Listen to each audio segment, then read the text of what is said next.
Hello বন্ধুগণ, তো আজকে চলে এসেছি আবার একটা নতুন ভিডিও নিয়ে। তো এটা ছিল দীঘার সেকেন্ড ডে ভিডিও। তো দেখো, প্রথমেই ঘুম থেকে উঠে স্নান টান করে দেখছি দুটো হনুমান মানে অন্য একটা হোটেলের ছাদে রেখে ঘুরে বেড়াচ্ছে। তো দেখো, আমাদের হোটেল থেকে কিন্তু পাশের হোটেলগুলো খুব সুন্দর লাগছিল, কারণ আমরা যে হোটেলটা ছিলাম না, সত্যি একটা সত্যি খুব সুন্দর হোটেল। দেখো হনুমানটাকে, আমি তো শুধু এখানে দাঁড়িয়ে দাঁড়িয়ে দেখছি হনুমানটার কীর্তিকলাপ।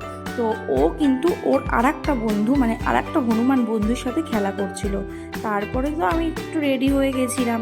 দেখো, আমি কিন্তু সেদিন পরেছিলাম শাড়ি, আর খুব সুন্দর করে সেজেছিলাম। শাড়ি ঠাড়ি পরে দেখো, আমরা কিন্তু যাচ্ছি এখন একটুখানি সমুদ্রের কাছে। শাড়িটা পরার উদ্দেশ্য কি জানো? তোমরা হয়তো ভাবতেই পারো দীঘাতে গিয়ে দিদি আবার শাড়ি পরছে কেন। আমি কিন্তু একটুখানি রিলস ভিডিও বানানোর জন্য শাড়িটা পরেছিলাম। তো এখানে দেখো, বাবু আমার মেয়েকে নিয়ে, আমার বর, আমার মা বেরিয়ে গেছে। পিসি গেছিল অন্য এক গ্রুপের সাথে, ওরা গেছিল মোহনায়।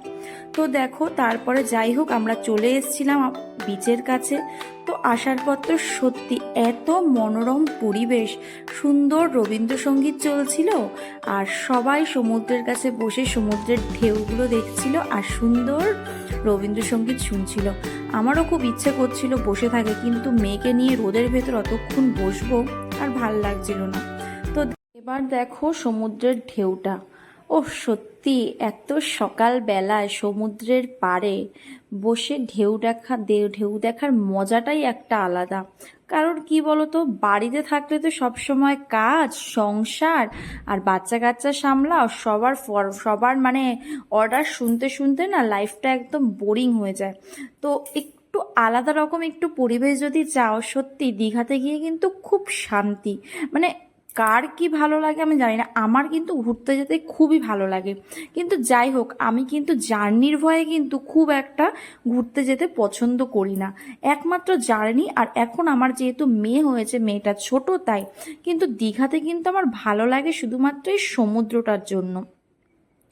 তো এখানে তো চলে আসলাম। দেখো, পাড়ের কাছ থেকে হাঁটছিল, একটুখানি ভিউটা দেখো কি সুন্দর, রোদ আর সমুদ্রের ঢেউ। তোমাদের যদি সত্যি কথা সামনাসামনি দেখাতে পারতাম না গাইস, তো বুঝতে পারতে। মানে আমি তো নিজে জিনিসটা ফিল করেছি, যার জন্য তোমাদেরকেও আমি একটু বোঝানোর চেষ্টা করছি।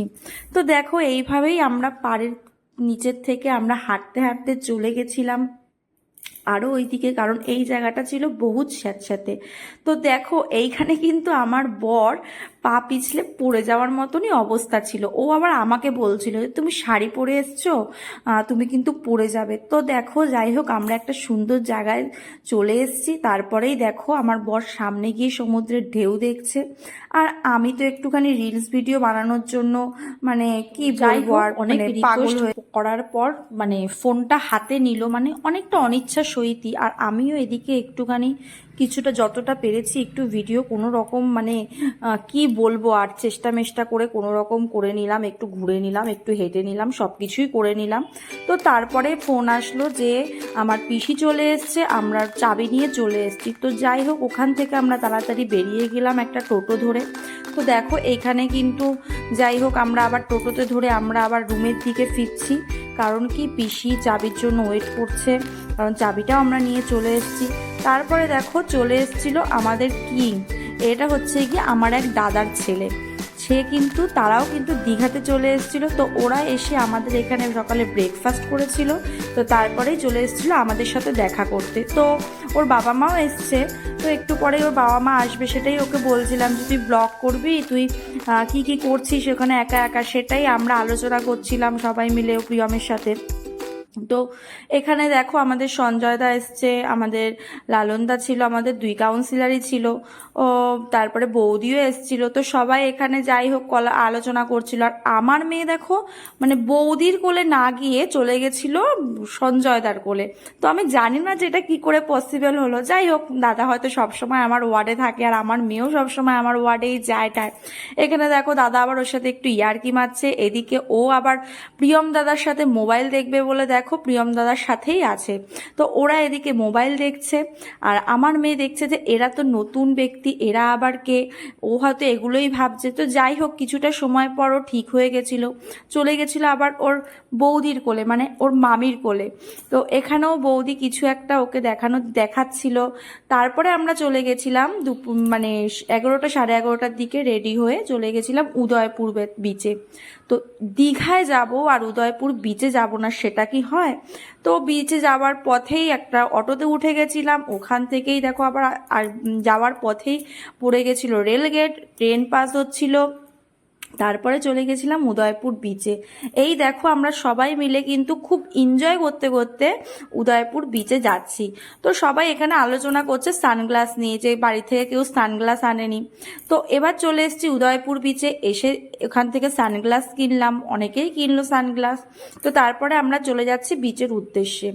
আমি কিন্তু উদয়পুর বিচে গিয়ে যাওয়ার কথা বলেছি, কিন্তু কোনো মানে মদ মস্তি করা খাওয়া বা করার জন্য নয়। আমি বলেছি ওখানে এত মানুষজন না, আর মানুষজন না থাকলে না সমুদ্রে একদমই ভালো লাগে না।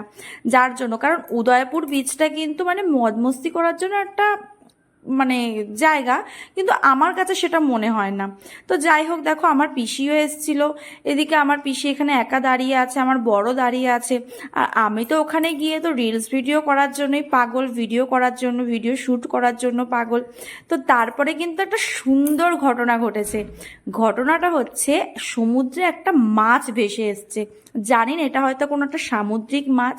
আর এদিকে দেখো আমি মাম্পির হাতে ক্যামেরাটা দিয়ে না একটু ভিডিও বানাচ্ছিলাম, ও ভিডিও বানাচ্ছিল।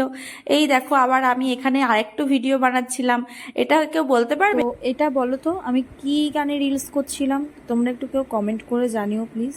তো যাই হোক এরপর চলে এসেছিলাম রুমে খাওয়া দাওয়া করে রেডি ফেডি হয়ে চলে গেছিলাম একটু বিচে মেয়েকে নিয়ে, কারণ তার পরের দিনই আমরা বেরিয়ে যাব একটু কেনাকাটার জন্য। আমরা চলে গেছিলাম বিচের দিকে, এসেছিলাম আমি, মা, বাবু, আমার মেয়েকে দেখেছো সানগ্লাস পরে, এত সুন্দর একটা ড্রেস পরে, কি সুন্দরটাই না লাগছে না।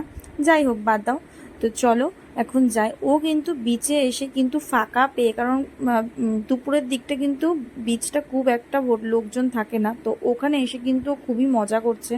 তো তারপরে চলে আসলাম আমি একটা দোকানে, তো সেই দোকানে অনেক কানের দেখলাম।